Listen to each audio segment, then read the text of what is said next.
I think Sheik is the coolest character in the game, so, you know, I'm just as crazy as you. But remember, it's people like Falco because it's like the party song, right? You go up, down, because you got to win no matter what. As these two players getting into it, trying to do just that here on Battlefield, starting off with a little pillar combo, and able to pick it back up after those dropped lasers, keeping this advantage state going nice and crispy. Yeah. One thing I really want to see, because I think it's the funniest thing, is when a Falco will go for a laser, the other Falco reflects it with his reflector, either on purpose or by accident. The other, because he gets stuck in that for a little bit, the other Falco punishes him. It's my favorite thing in the world to see. Yep, you got to play that little bit of Pong with the lasers when it comes up. Nice neutral air, utilizing one of Falco's more active hitboxes to shut down that ledge. Just based on the height and angle, you don't want to throw out a down air there because you can DI it in, get that tech on the ground, but now you put yourself too far out. Great illusions and using that little lip on the ledge to shorten yourself nice and tight up. Now find the advantage thing for your troubles. Great way back to stage and the reversal. This is a huge opportunity to open things up, Salty. Okay, clanking the shines. Love it. Oh, and the clanking the lasers, basically. But if you're at this point, you don't want to be trading if you're Ant. And, oh my god, that's even worse. Getting your stock taken out, 2 stocks to 4. You see a little bit of exasperation in the camera as well. But good job. You come down from the Halo platform. It's a bit of a breather, a reset, and just with that jab F smash, going to be taking the stock. And let's see if he can do something new and cool with it. epengu, they're trying to find single hit up air into an up tilt, just unfortunately connecting both hits. Not what he wanted, so not able to find the punish. Now just using the wave shines again, right? Just trying to trap these landings, keep you on platform where Falco can jump around, yes, but when he has to come down, and that's where you're trying to capitalize.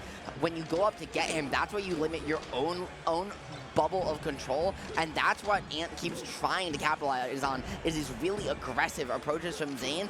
This is the first real chance he's gotten in a minute to stuff them out, but still just not quite answering as confidently as he wants to really close out these stocks, and Zane is just winning these scrambles over and over again.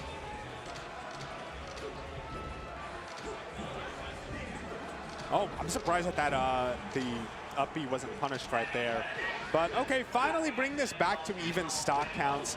Even though this is like definitely absolutely still in epengu's favor, it feels like maybe Ant is putting together a little bit what he needs to be doing in the match. Unfortunately, the pressure wasn't quite cleanly there. So many F tilts, very interesting. The thing is, at this percent, F tilt will knock Falco off stage, at which point, yeah, that's going to set up for an edge guard. So it's a little bit of a more unpopular move in neutral, but hey, if it works, it works. Ooh, shine grab there to try and find that pressure. Looking for the down smash just to hit you, not quite sweet spotting ledge, but once you find it, the only thing to do is get a little tricky with your movement and throw out the active hitbox and take that stock away. Zane getting right down to business now, recognizing that a slight lead here in the Falco Ditto, not much of a material one at all. Okay. And very capable of bringing this back off 1 or 2 interactions, Salty. And so if you're Zane, if you're epengu, your goal here is to deal the damage where possible, find these advantage states, but also hold on to the stock at any cost. The difference between one stock, you're absolutely right, Ritual, the difference between one stock and having that stock lead is all of a sudden now it's, if you mess up in the wrong way at the right time, you just die. Hold on a second. Hold on. This could be it right here, the laser. I think that should be it. Whoa! He just missed it. He could have gone for a suicide down air, could have done anything right there. Even still. I think that's it. I was going to say, I don't even know that it had to have been a suicide down air. Based on the height, right, based on where you're holding that space, Zane's almost definitely not going to go to ledge immediately because you're just sitting there. And you can just jump on reaction to just catch a rising down air and still land definitely, even if you but miss. Like, the easiest, most brain-dead way of dealing it would be run off stage and down air, and even that would have worked. Agreed. Which also, it does add an interesting, in the Falco Dittos, like, when Falco's going on, you know, anytime, but in the Falco Ditto, being in that last stock and putting that as an option. Ooh. Speaking of options, though, that was just a disgusting opener. I'm sorry, Salty, but we had to take a minute to appreciate that because that was 120 just literally every which way. That was a full tour. epengu taking you like on a Disney-style tour guide safari ride here of Yoshi's Island to start things off if you're Ant. Okay. Oof. I mean, absolutely. I feel like the combos have been crisper on epengu's side. You know, that these interactions are just leading to way more damage. I think that Ant is honestly playing the neutral pretty well, but if you win neutral and you get like jab into nothing, and your opponent wins neutral and basically kills you, like, okay, good job cleaning up right there. One of the also things about this matchup is that laser is so important when the Falco is off stage. It just shuts down a range of his recovery, which just makes it so much harder.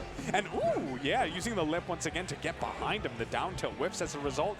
Things are actually looking a lot more even here. Right as I say that, he is dead. And that was beautiful positioning to hold from epengu there, throwing out that down air to cut off, right, that ability to jump the platform, jump out, utilizing those platforms as kind of a little bit of a cage for Ant, and now going to try to find his own way out of the same, but that center space here on Yoshi's, the stage so small, right, so easy for a character with a high jump like Falco to control, that you have to be careful, you have to be disciplined, because all it takes is one interaction like that to take the full stock away. Yeah, and okay, finally finding the back air there, but I feel like Ant was in a similar situation in the last game and managed to basically kind of, in a timeline, won that game. The thing is that epengu right now, I think, is going a little bit more blow for blow. Right as I say that, these the combos are nice, but you're noticing that the way that they are extended from epengu is just so much better. Yeah, the amount of just pressure that I think epengu is willing to fight again in some of these scramble situations, defensive situations. You'll see Ant go for shield a lot, and it's just the shine mix-ups on shield. Am I going to actually hit you? Am I going to jump cancel it and get out of it? Am I going to shield grab, shine grab you? Am I going to shine aerial you, right, to catch your option out? It was those mix-ups where